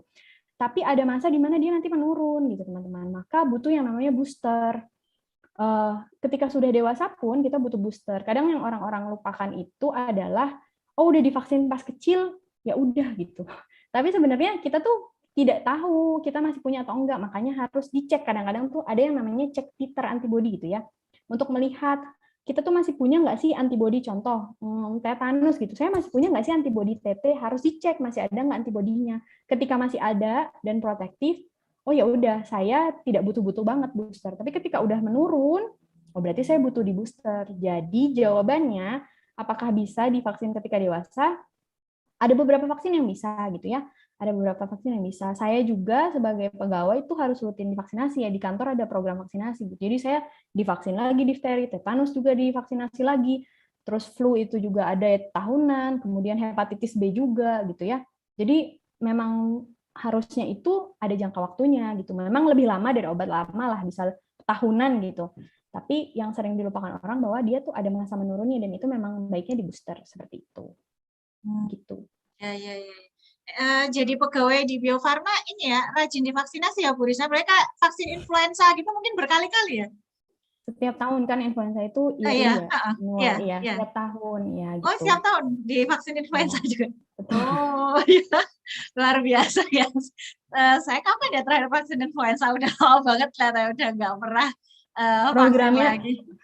Programnya sih tahunan gitu. Iya kan kalau memang influenza ini ya pendek ya, jadi harus sering gitu ya. Betul. Dan juga ada kewajiban ini Bu Ica, kan kita itu ketika apalagi yang mau produksi itu kan akan berhadapan langsung dengan yang patogen ya. Jadi selain kita harus memproteksi produknya biar nggak terkontaminasi dari personil, personilnya juga harus diproteksi biar nggak terkontaminasi produk gitu. Jadi saling memproteksi. Makanya kita perlu divaksin gitu.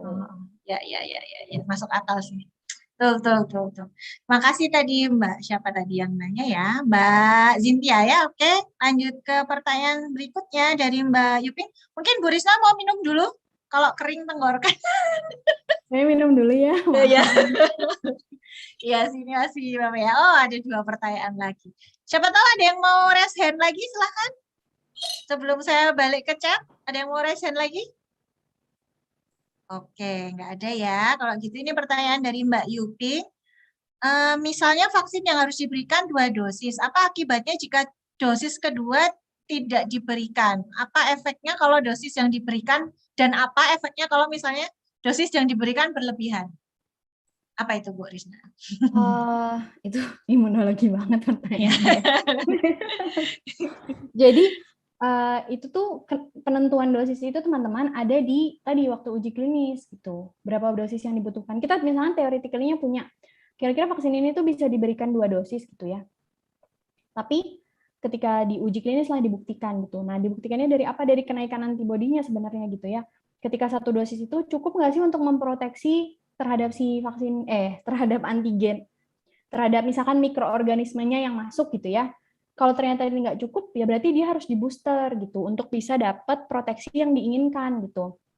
Mungkin teman-teman sekarang lagi banyak mendengar gitu ya, bahwa 1 dosis itu nggak cukup, pasti sudah pada dengar gitu ya, proteksinya cuma setengahnya misalkan. Harus full dose, ketika full dose, misalkan 2 dosis, itu baru dapat proteksi yang diinginkan, seperti itu teman-teman. Makanya kenapa perlu, kalau ada vaksin-vaksin yang memang diberikannya beberapa dosis, itu sebisa mungkin dipenuhi dosisnya dan jaraknya juga diperhatikan. Kenapa? Karena ketika ketika itu disarankan untuk 2 dosis gitu ya, misalkan itu tuh sudah diperhitungkan waktu yang tepat untuk si tubuh kita itu memproduksi antibodi secara maksimal gitu. Jadi misalkan dia ketika lagi naik-naiknya, kemudian di booster jadi tambah naik lagi. Ketika waktunya terlewat, dia udah turun, jadi itu kayak mengulang vaksinasi jatuhnya gitu. Dan itu jadi nggak efektif, jadi seolah-olah dapat 2 kali, tapi masing-masing 1 dosis. Dan jadi proteksi yang diinginkannya tidak didapatkan gitu, mudahnya gitu ya. Gitu. Nah, ini kalau berlebihan bagaimana Ibu? Ini ada pertanyaan, kalau berlebihan gimana Ibu? Kalau berlebihan tuh di sini definisinya gimana ya? Soalnya kan gini, vaksin itu bukan obat yang bisa dimakan sendiri, bukan kayak tablet gitu ya. Bisa overdosis vaksin itu gitu. Jadi yang namanya vaksin itu harus didapatkan di fasilitas kesehatan, diberikannya juga oleh tenaga kesehatan dan pasti dicatat kalau teman-teman vaksinasi pasti kan ada vaksinasi pertama kapan, vaksinasi kedua kapan gitu. Jadi definisi berlebihannya nih teman-teman nyuntik sendiri atau gimana karena itu agak-agak sulit. Terus beli vaksin itu nggak bisa teman-teman beli sendiri, nggak bisa kayak beli obat di apotek gitu ya. Ini namanya produk steril udah gitu, vaksin pula. Jadi memang harus ke rumah sakit nanti diambilin baru disuntikan gitu. Jadi kalau dibilang berlebihan, saya agak bingung sebenarnya. Maksudnya kemungkinan besar ini terjadi tuh sedikit teman-teman begitu ya, gitu. Kecuali kalau misalkan teman-teman lupa udah vaksin, tapi vaksin itu sakit, jadi kayaknya agak sulit kalau lupa gitu ya. Jadi kalau teorinya sih kalau berlebihan segala yang berlebihan itu pasti ada efeknya gitu ya. Entah itu efek toksisitas atau ada efek samping gitu. Itu tuh mungkin muncul gitu. Yang paling mungkin yaitu menurut saya sih efek-efek samping yang akan muncul ketika diberi vaksin berlebihan, walaupun agak sulit mendapatkan vaksin berlebihan gitu ya. Ya. Betul sekali karena ada pencatatannya ya. Mungkin maksudnya Mbak Yupi kelupaan atau apa kayaknya saya juga kurang paham. Kalau Itu ya, Mbak kelupaan, kalau kurang itu lebih mungkin daripada ya kelebihan benar. gitu ya. Gitu. Betul, Nggak betul. datang Kalau lagi kurang gitu, lebih. misalkan harus dosis kedua tapi lupa atau sakit nggak mau lagi, ada yang gitu. Iya, benar. Kalau kelebihan memang jarang terjadi. Oke, selanjutnya dari Mbak Natasha. Oh, ini Mbak Natasha tanya Ibu kalau misalnya nih pengen ngelamar di Bio Farma, apa sih yang harus dipersiapkan, Bu? Gitu kan seleksinya bertahap ya. Saya itu masuk 7 tahun yang lalu gitu ya teman-teman. 7 tahun yang lalu. Waktu itu juga tesnya juga masih sepertinya jauh berbeda gitu. Yang saya dengar yang terakhir itu sudah banyak online-nya tesnya. Waktu saya itu masih harus datang. Waktu saya itu tesnya dimulai dari berkas-berkas seperti tes masuk kerja pada umumnya gitu, dimulai dari berkas-berkas teman-teman. Jadi menyiapkan ijazah, transkrip nilai, kemudian juga sertifikat-sertifikat yang teman-teman punya gitu ya.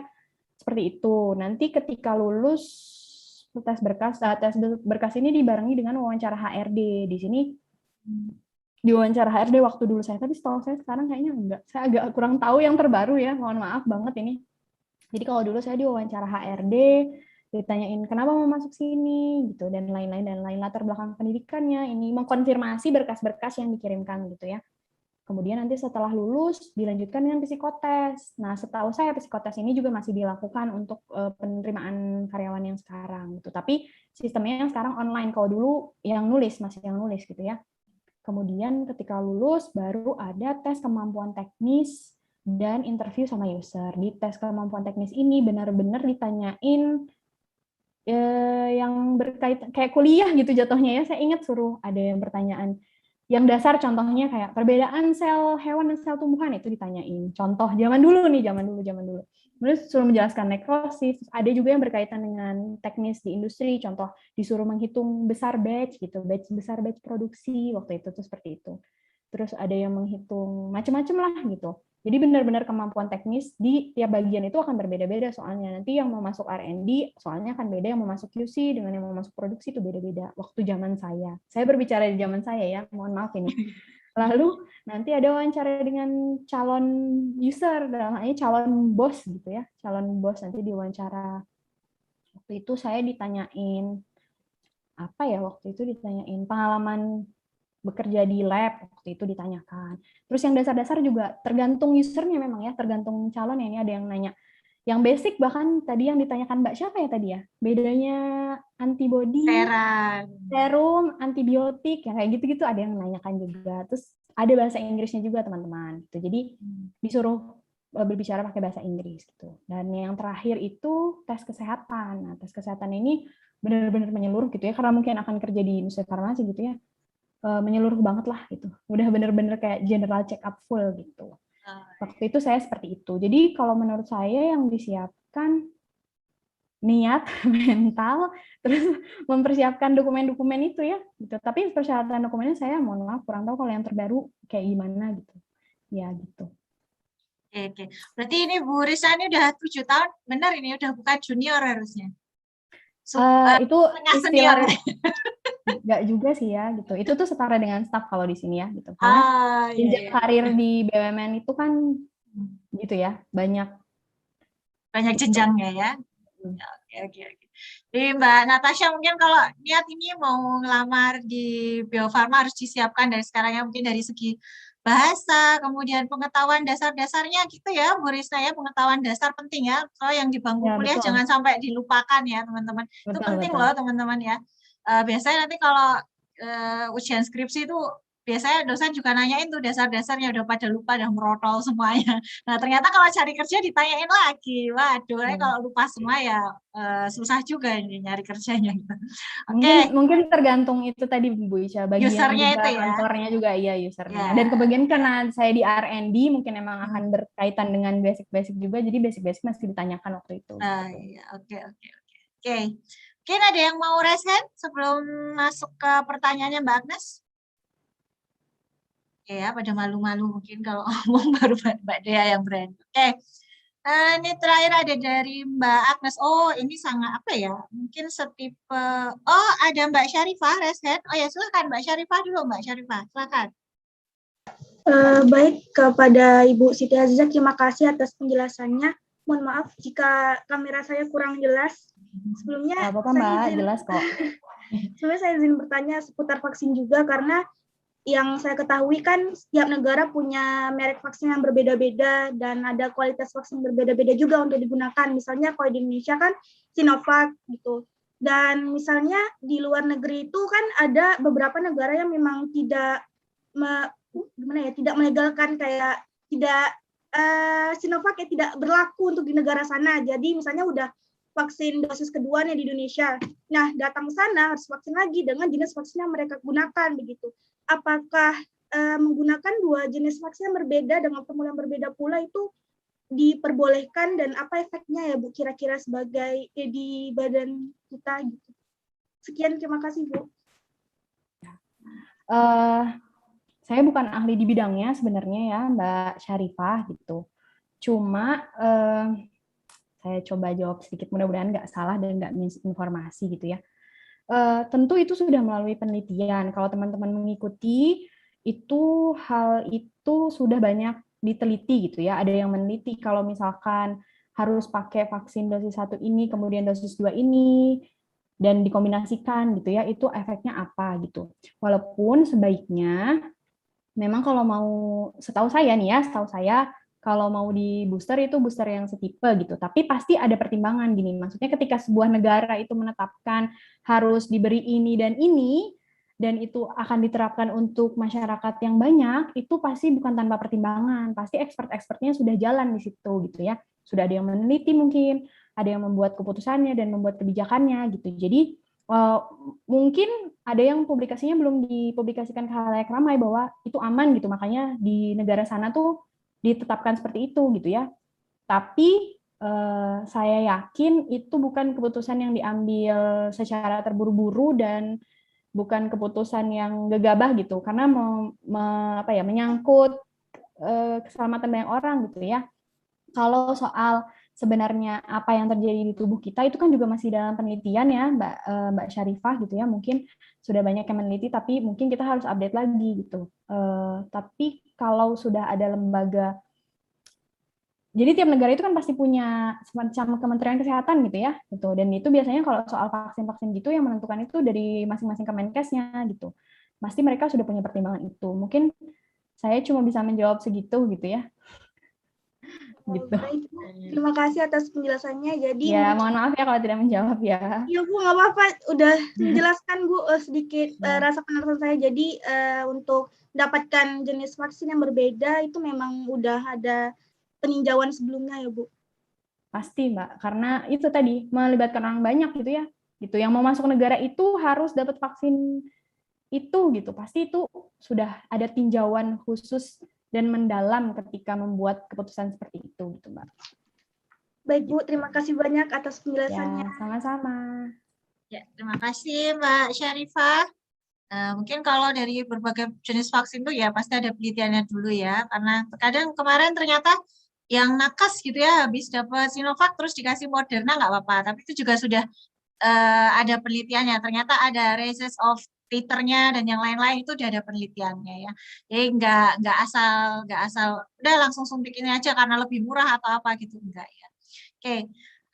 Kemudian ini terakhir mungkin ya dari Mbak Agnes ya. Oh, ini mungkin soal ini mungkin inflamasi ya ini ya. Jadi kakeknya Mbak Agnes itu udah umur 60 dikasih vaksin Sinovac, ternyata kulitnya disuntik kemudian ada benjolannya Bu Risna dan itu sangat lama kempisnya.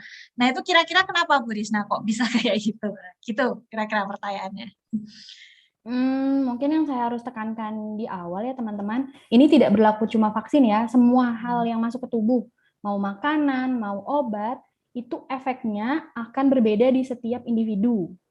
Gitu. Ada orang makan udang nggak apa-apa, ada orang makan udang merah-merah, gatel-gatel, bahkan sampai ada yang sesak nafas gitu. Itu karena tubuh memproses hal yang masuk ke dalam tubuh itu berbeda-beda setiap orang gitu. Ada yang lebih sensitif badannya, ada yang sistem imunnya kebal-kebal aja, maksudnya kayak badak gitu, disuntikin apa makan apapun tuh nggak masalah gitu. Sama juga dengan vaksin teman-teman. Mungkin banyak vaksin tuh sekarang lagi sedang banyak terekspos gitu ya. Jadi efek samping sekecil apapun yang muncul itu jadi concern orang-orang seperti itu. Padahal sebenarnya obat dan makanan juga mengalami hal yang sama. Misalkan kalau teman-teman minum obat, pasti ada beberapa obat di beberapa orang yang menghasilkan efek samping, di beberapa orang tidak gitu. Sama dengan vaksin. Vaksin itu ketika masuk ke tubuh, apalagi dia kan fungsinya untuk menstimulasi sistem imun gitu ya. Jadi sistem imunnya memang dibuat bekerja gitu. Nah, ada di beberapa orang yang menghasilkan efek samping yang tidak muncul di orang lain. Contoh pasti di vaksinasi Sinovac vaksinasi COVID terakhir ini teman-teman juga banyaklah mendengar ada yang demam, ada yang enggak. Ada yang sakit badan, ada yang enggak. Bahkan nggak usah vaksin COVID deh. Vaksinasi bayi aja pasti dengar, kalau ada dengar ibu-ibu cerita, anak saya divaksin demam, ada yang enggak biasa aja. Ada yang rewel, ada yang enggak gitu. Jadi karena memang itu responnya berbeda-beda di setiap individu tergantung kondisi tubuh masing-masing gitu ya. Mungkin kalau di kakeknya Mbak siapa tadi? Di Mbak Agnes. Mbak Agnes itu mungkin lebih ke efek sampingnya jadi di kulit gitu ya. Tapi satu yang mau saya sampaikan juga bahwa karena dia tuh sistemnya disuntik gitu ya, ada invasi. Salah satu efek samping yang umum terjadi di vaksin itu adalah misalkan kemerahan di sekitar daerah penyuntikan. Kemudian ada rasa nyeri atau sedikit bengkak, itu salah satu efek samping yang cukup umum gitu ya Mbak. Tapi again balik lagi itu adalah per individu gitu, tidak bisa disamaratakan. Memang ada mayoritas, misalkan mayoritas demam iya, tapi nggak semuanya demam. Mayoritas nyeri ada, tapi nggak semuanya nyeri gitu. Jadi balik lagi ke sistem imun tubuh masing-masing, begitu mungkin. Ya betul sekali. Jadi itu efeknya pas di kakeknya Mbak Agnes gitu ya. Kalau di orang lain nanti beda-beda. Tapi artinya kalaupun ada efeknya itu bukan sesuatu yang ke arah keparahan gitu ya Mbak Agnes ya. Kan nanti pasti lama-lama ya, meskipun lama tapi hilang lah mestinya gitu. Betul. Oke. Saya rasa sudah habis nih pertanyaannya ya. Terima kasih sekali nih Bu Risna sudah menyempatkan gitu ya untuk berbagi ilmu sama kita semua tentang perusahaan Bio Farma dan penelitian terbarunya Bu Risna yang alhamdulillah sudah jalan, clinical trial-nya sudah sampai tahap 3, luar biasa sekali. Itu timnya, satu tim ada berapa orang Bu kalau mau rilis satu produk kayak gitu tuh? Jadi kebetulan kalau di Bio Farma itu sekarang itu memang ada yang di-assign khusus di tim tersebut, tapi kita tuh sebenarnya kerjanya masih sistem matrix ya Bu Ica. Matrix tuh kayak satu orang ini bisa include di beberapa project misalkan seperti itu.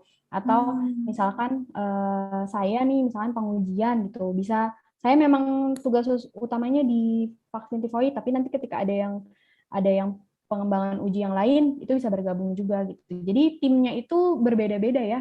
Ada biasanya sih berkisar di 10 sampai 20 sih ya, di sekitar segitu, atau bisa kurang gitu, tergantung di tahap mana. Jadi ketika awal kan tadi masih kecil ya, masih sedikit yang harus dikembangkan gitu. Jadi mungkin orangnya juga belum terlalu banyak. Nanti semakin berkembang si fase itu akan lebih banyak orang yang terlibat dan lebih butuh bagian lain juga gitu, nggak cuma litbang gitu, kayak mau produksi butuh fasilitas, nanti berhubungan sama yang mengurusi fasilitas. Ada alat rusak nanti sama teknik kayak gitu. Jadi memang makin lama makin multi gitu. Ya, Kayak gitu. tambah melebar ya divisinya Ya, betul. juga. Betul. Ya. Terima kasih sekali Bu Risna, saya ucapkan sekali lagi, dan terima kasih juga kepada teman-teman semua yang sudah hadir di forum siang hari ini. Nanti kita ada kuliah tamu lagi di sekitar tengah bulan November ya, jangan lupa bersama Dr. Anggas dari UTHM. Saya sebagai pembawa acara dan moderator pada siang hari ini mengucapkan mohon maaf apabila salah-salah kata, kurang lebihnya mohon maaf ya. Assalamualaikum warahmatullahi wabarakatuh. Makasih Bu Risna.